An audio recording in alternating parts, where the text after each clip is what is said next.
Hello and welcome to another video on the JJ Think Tank. I hope you're doing well this morning, or at whatever time you're watching this. Today I want to talk about minimalism, the school of philosophy known as minimalism, which has been created recently.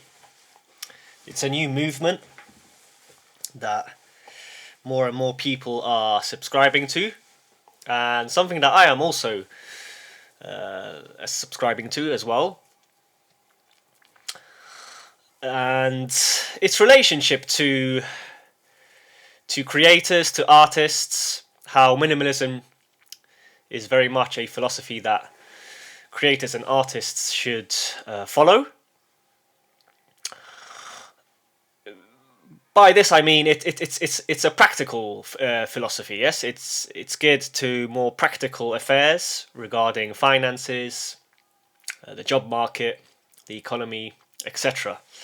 And I just want to explore this thought of mine by sharing my article with you and yes, just talking about this topic. So minimalism is a movement that is more and more popular because of the state of the economy, really, across the West and probably worldwide. I don't know how it is elsewhere. I can only speak from experience and refer my thoughts to countries that I have been to. So obviously Poland, the UK, Russia as well. And obviously because the state of the economy is getting worse, I think overall, inequality is rising. And it's harder really for many people to find long-term employment that is worth the effort, really, and therefore because the juice is not worth the squeeze, as people say, it's causing a response, yes, and minimalism is this response. So, of course, this philosophy will not apply to everybody. Many people do have a well-paying job that gives them a lot of money. Perhaps they enjoy their job even. They earn enough to they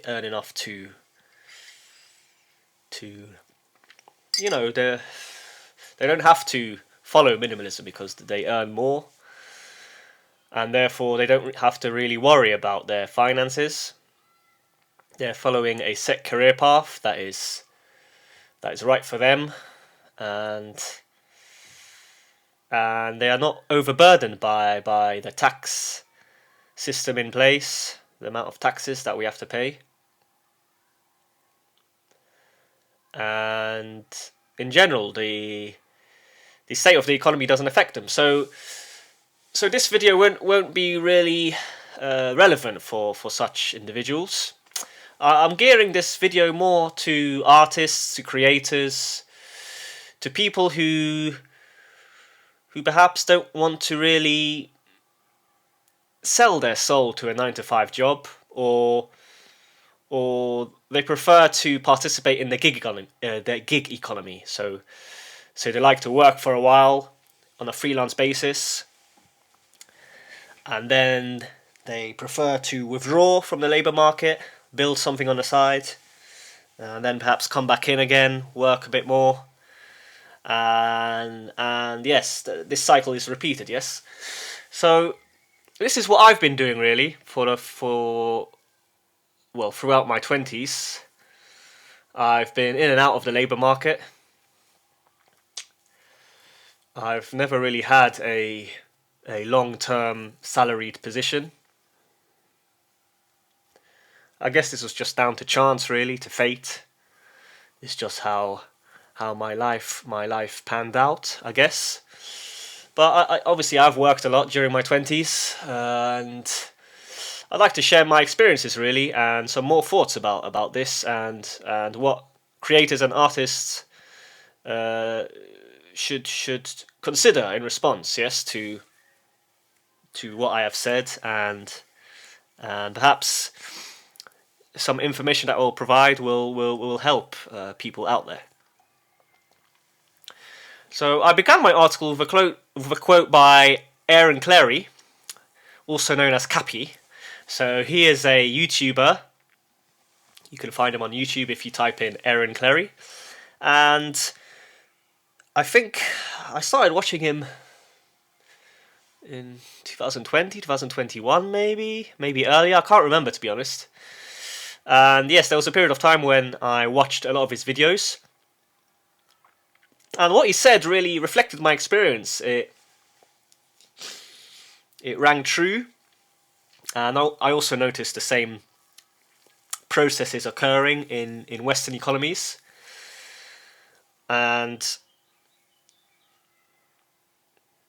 it, I guess, confirmed my views to a degree, yes, and inspired me to perhaps continue the course that I was taking, yes.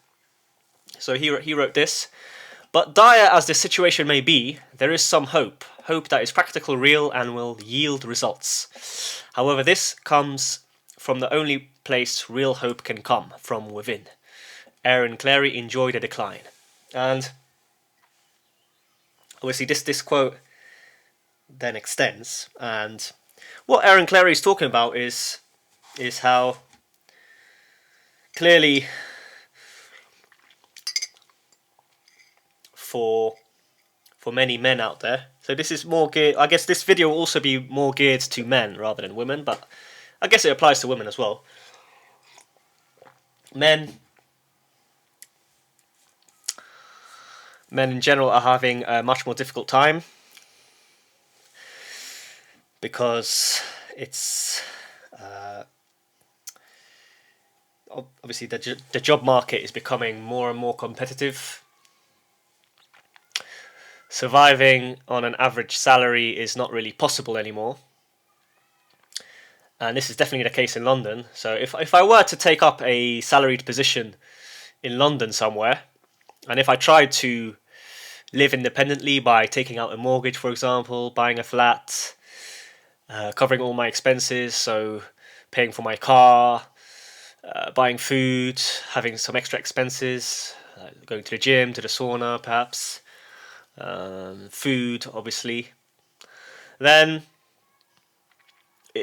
once I made this financial calculation, I realised that it's simply not worth it really, because I would be squeezed so hard that it wouldn't make sense. It wouldn't make sense because I wouldn't be able to save any money really, and I would have been forced to live with my parents, or to live with a parent, or to live with other people in a shared flat or something like this.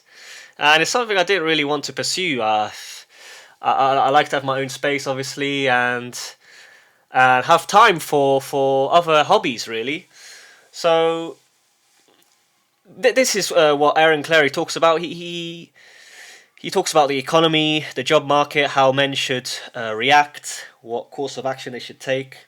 So Aaron Clary puts a lot of emphasis on getting a trade, so becoming a plumber, electrician.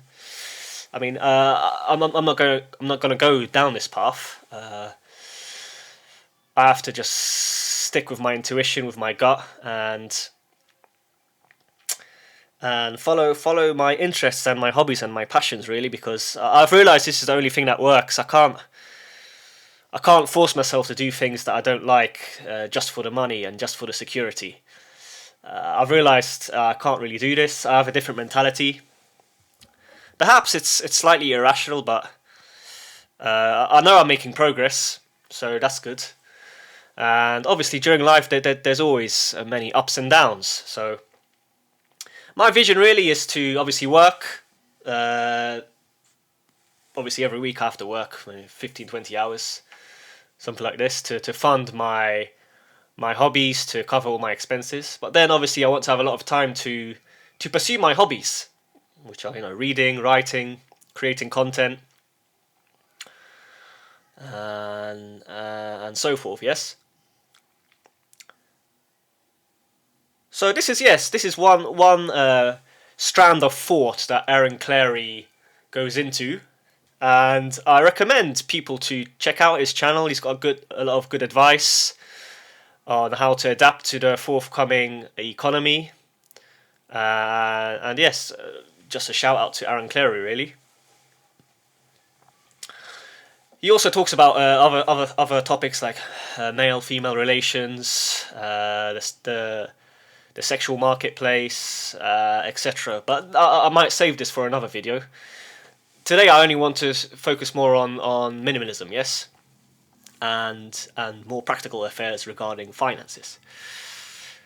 So a bit more about myself. So I've had many jobs over the years. I've worked as an EFL teacher. So EFL is English as a foreign language. I've worked in logistics as an administrator, delivery driver, even. So logistics coordinator as well. So working as a delivery driver was probably the most memorable experience so far, because I noticed a lot of interesting things, really. So as I was working as a delivery driver, I obviously met a lot of people from various backgrounds in London. So I met English people, posh English people. I met Muslims. I met posh Muslims, more down to earth Muslims who were working class. I met Indians. I met people from various backgrounds across London, because I delivered to different areas of London. So I delivered packages to more wealthy suburbs such as Kensington, Chelsea, and Regent's Park. I mean, so St John's Wood, Maida Vale, so many obviously expensive regions in London. But then I also delivered a lot of packages to the more downtrodden places in London, the more, we could say, not degenerate places, but less well off, yes? And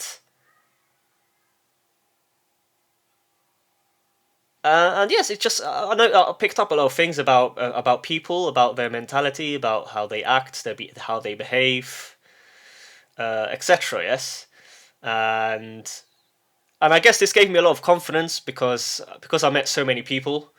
I talked to a lot of people.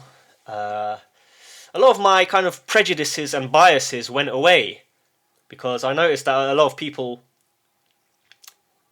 regardless of their background, they think in the same way, right? They notice the same things going on. And so humanity shares a lot more in common than we think sometimes. It's important to always question your prejudices, your biases, because they could lead you down the wrong path. So this was one interesting thing I noticed along the way as I was working as a delivery driver. But also I also noticed the very corrupt, tyrannical nature of corporations, really. And Amazon is this type of corporation. It really squeezes the workers. And obviously, I guess the workers, the employees that work for Amazon, I guess they're remunerated in a good sense. They get a good pay package, perhaps. but there's also a lot of downsides. Yes, so initially when I worked as a delivery driver for Amazon, I didn't I didn't get many packages. I only got around 200 per route. So I was able to finish the route very quickly in 5 hours because I'm quite a fit person. I can cover a lot of ground quite quickly. I'm quite fast, and yes, I could complete a route in 5 hours or something like this. So considering the amount I got paid, it was a good salary. I wasn't paid a salary. It was more a pay-as-you-go kind of position where you get paid by route. So you work obviously on a kind of freelance basis, yes. And yes, so initially the job was brilliant, and I liked the job because it improved my mental health. I was walking a lot. I met a lot of people. I overcame my fear to a degree, and my neuroticism, my anxiety. So it helped in that sense. But then, and obviously, I discovered London. I know London pretty well now, all of the regions. So I had roots in various regions in London. So obviously, the city centre of London is beautiful. Yes, definitely. I understand why people want to move to London. If they have a lot of money, then living in London makes sense because the expensive regions like Kensington, Chelsea, Knightsbridge. Knightsbridge. I had a lot of roots in Knightsbridge. What other areas? Maida Vale, St John's Wood. Many other areas I just can't remember at the moment. So yeah, these areas are beautiful. If you have a lot of money, then I understand that London is a great place to live in. But then as soon as you start going to the regions that are slightly away from the city centre, you notice how something's not right. There's something really is not right. The level of inequality is getting a bit ridiculous, and I mean, in the long run, this has to change because if there's too much inequality, then societies collapse. Yes, and economies collapse. So we'll see what happens, but this is just my observation. Well, what else do I want to say about the job? Well, it's this really that because I was tracked by an algorithm, by the delivery metric algorithm. After a while, I started to receive ridiculous routes. So I started getting 300, 350 packages per route, and I was still able to complete these routes on my own without any help. Sometimes I needed help because it was just simply too much, and obviously my manager could see that I was struggling, and obviously they would send someone to help me. But usually, nearly all of the time, I completed the routes on my own, and yes, after a while, I realized that I was being exploited. Really, I was being exploited by the corporation. They didn't pay me more for this, well, which is not good, and therefore I started getting frustrated. I got really pissed off, angry.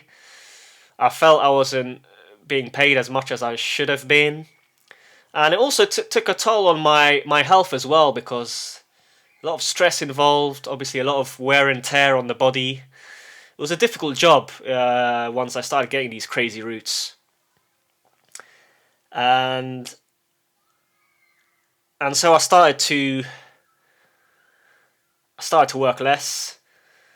I started to work only a few days a week, 4 days a week usually. Instead of, initially I had 6 routes a week. I worked 6 days a week doing this job because I was motivated. I had a lot of energy, and the pay was good, and the routes were still relatively acceptable. So I enjoyed it, but then obviously after a while, they kept giving me more and more, and I grew frustrated. So I reduced my work schedule to 4 days a week, and I had more of a work life balance. Yes. So this was good.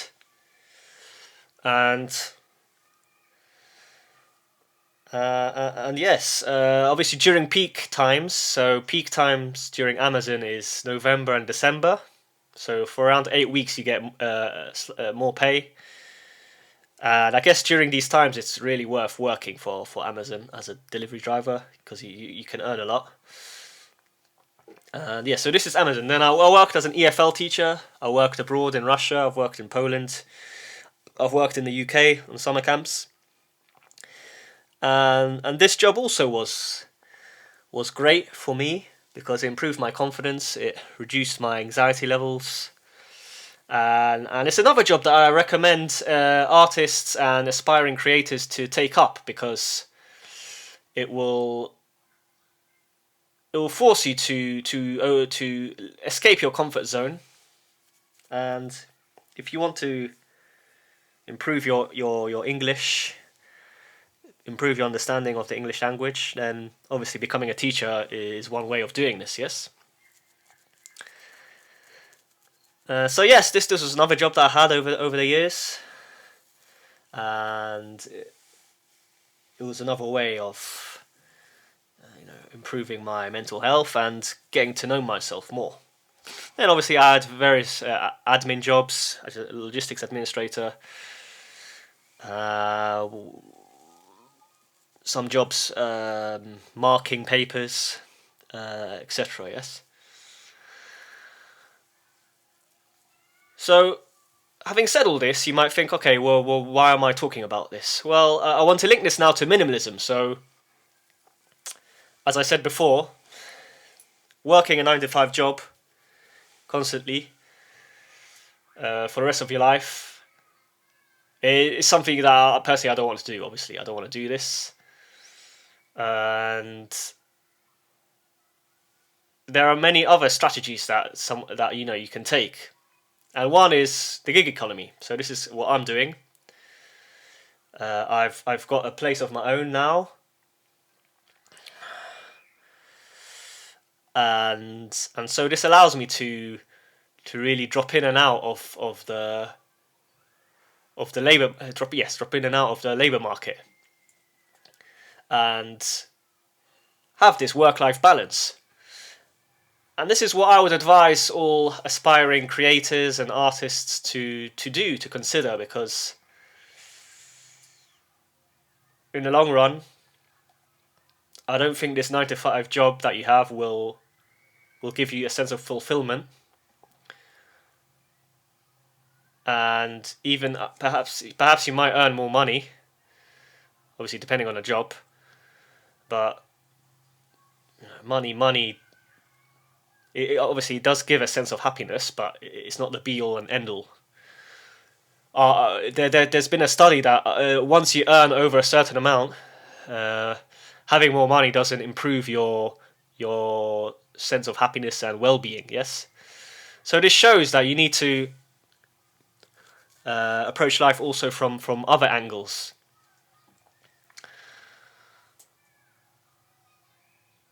So let's go a bit more into my article. So obviously, with the rise of automation and AI, the job market will change drastically over the coming years, and much has changed already.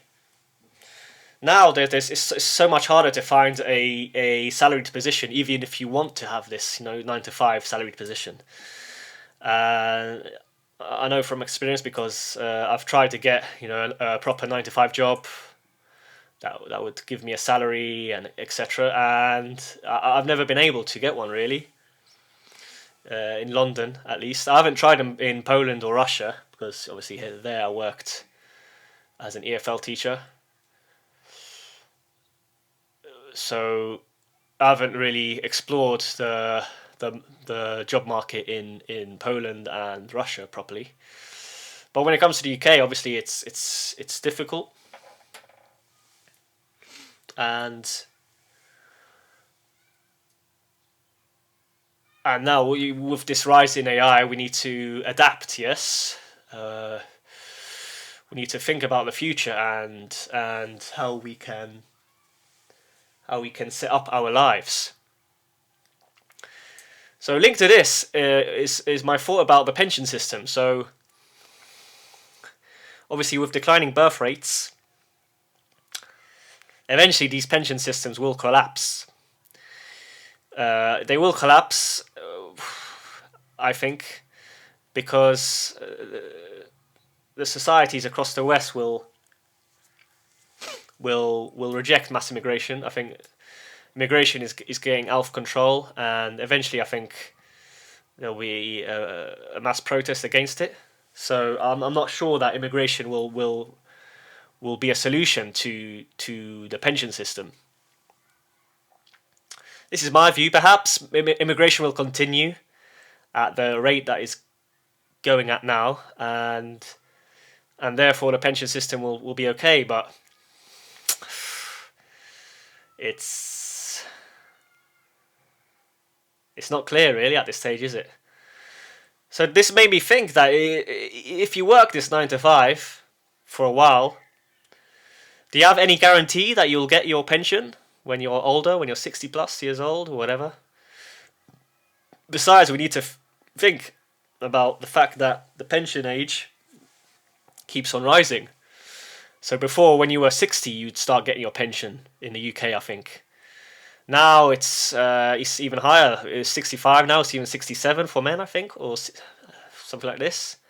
And soon it's probably going to be 70 years old. So you're going to have to wait until you're 70 to bloody receive this pension, yes? Everyone obviously, at the end of the day, everyone makes their own choice. But I'm going to adopt an alternative strategy and obviously work less, but also bear in mind that I can't spend as much money as I can. Yes, at least for the next few years. So this is where minimalism comes in. So minimalism is the philosophy that tells us that we should reduce our level of consumption, to always think about what we're spending on, whether we actually need the item that we want to buy, and yes, yes, the philosophy of minimalism is generally about frugality. Yes, improving your sense of frugality. So let's go into the definition now. Definition. Thinking. Let's see what AI has to say. Here we go. Minimalism is a philosophy of intentional living focused on identifying what is essential and removing the rest to reduce distraction, stress, and consumerism. That's a brilliant definition. So I wasn't able to be so clear. So yes, exactly. This is minimalism, and yes, this is another important philosophy that we need to adopt in order to adapt to the changing environment, the changing financial and economic environment that we find ourselves in. And this is especially true for creators and artists who like to have more time to develop their hobbies, yes? So this is why I recommend everyone to read up on minimalism, to explore this philosophy. Listen to Aaron Clary, for example. Aaron Clary here. Enjoy the decline. and yes, it's not all doom and gloom, you know. There's life can still be beautiful. I'm enjoying my life. There's still a few things I need to iron out. Some issues on my mind that are causing me a bit of stress, but hopefully they get resolved soon.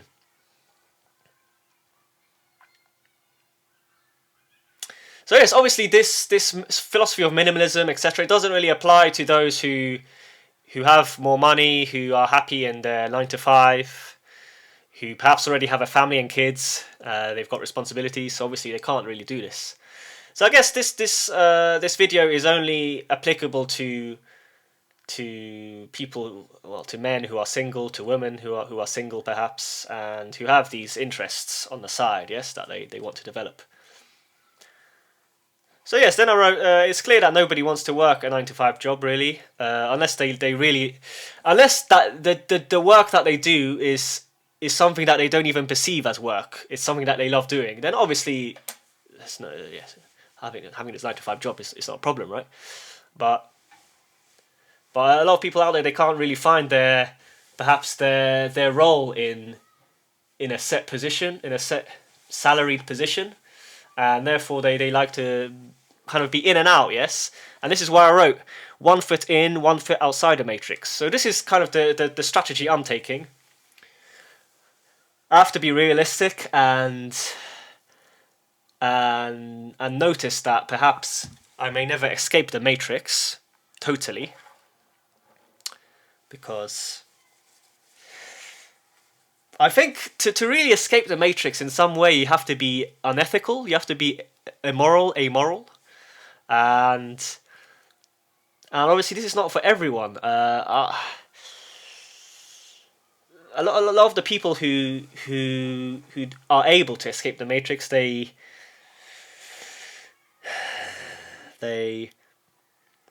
invest in Ponzi schemes, yes, various Ponzi schemes, like crypto. For me, crypto is a Ponzi scheme that I think eventually the crypto will collapse.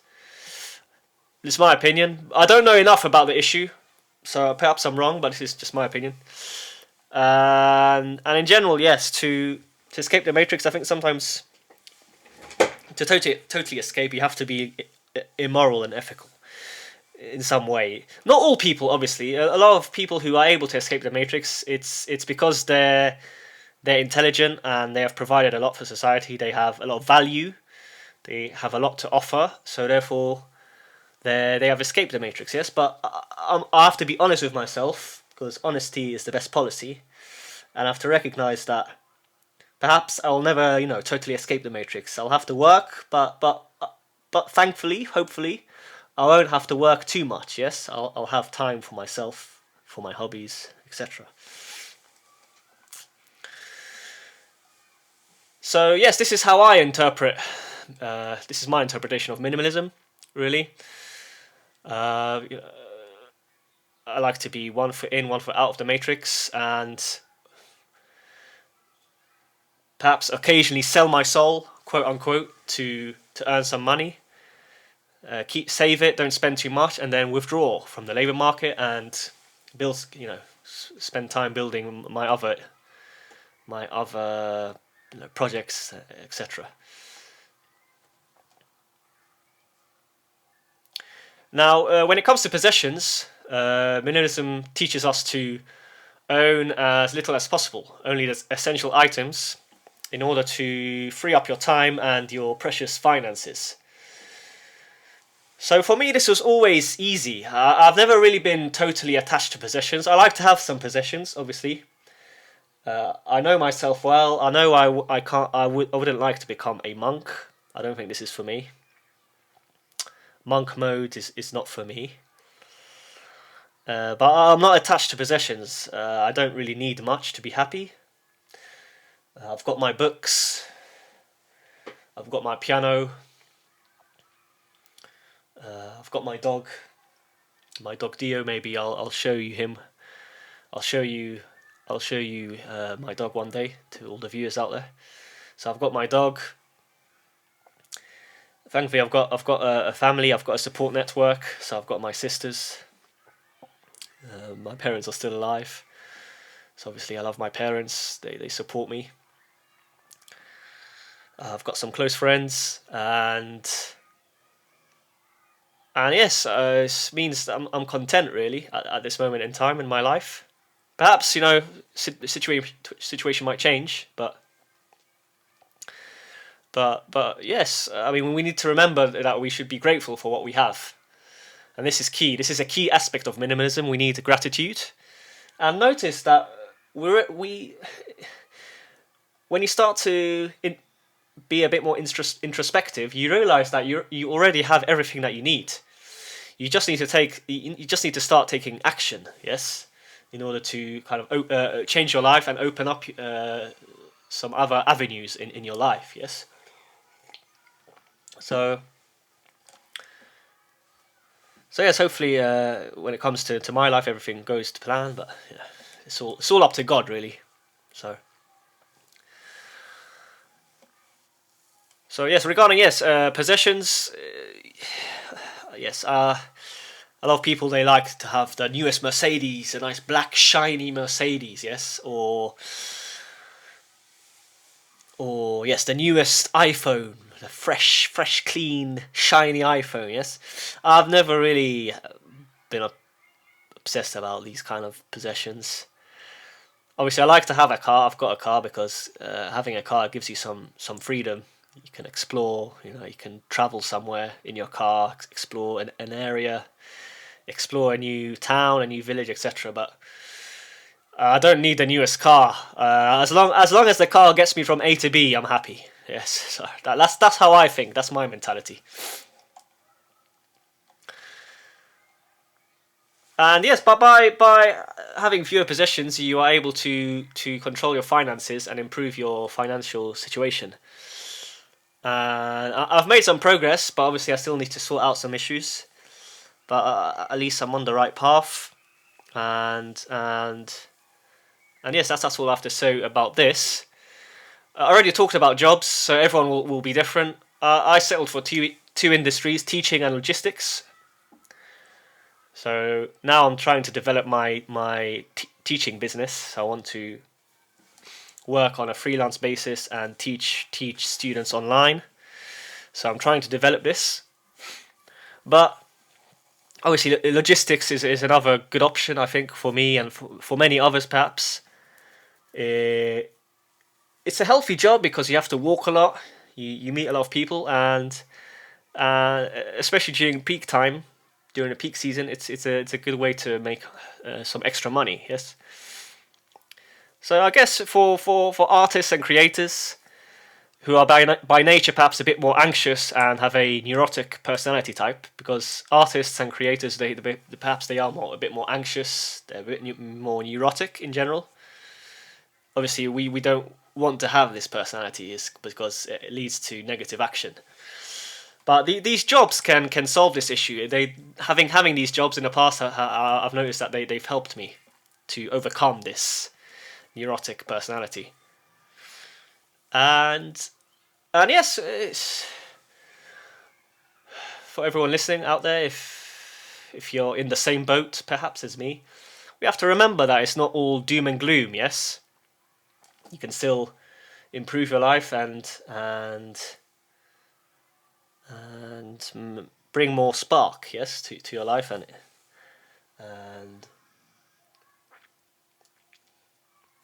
and yes, notice that you don't have to stay in the same position the whole time.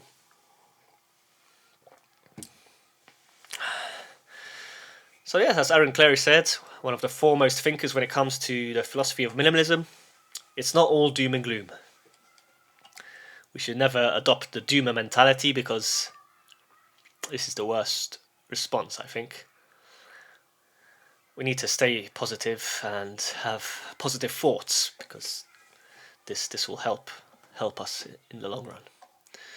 So yes, that's all for today. I think I covered everything I wanted to. I guess, I didn't cover stoicism. Perhaps this will be for another video. I don't really consider myself a stoic. I'm not a stoic. Obviously, I've read some books about stoicism, but ultimately, I don't consider myself to be a stoic, a follower of stoicism. But this is for another video. Anyway, yes. So that's all for today. If you liked the video, don't forget to like and subscribe. It'll help me grow the channel and spread more vital information that I think will help people out there. If you like the video even more, don't consider donating at Buy Me a Coffee. I'll provide a link in the description. This will help me as well, obviously, to grow the channel and yes, work on the channel to improve it. So yes, that's all for today. Thank you for listening. Once again, thank you for listening, and all the best.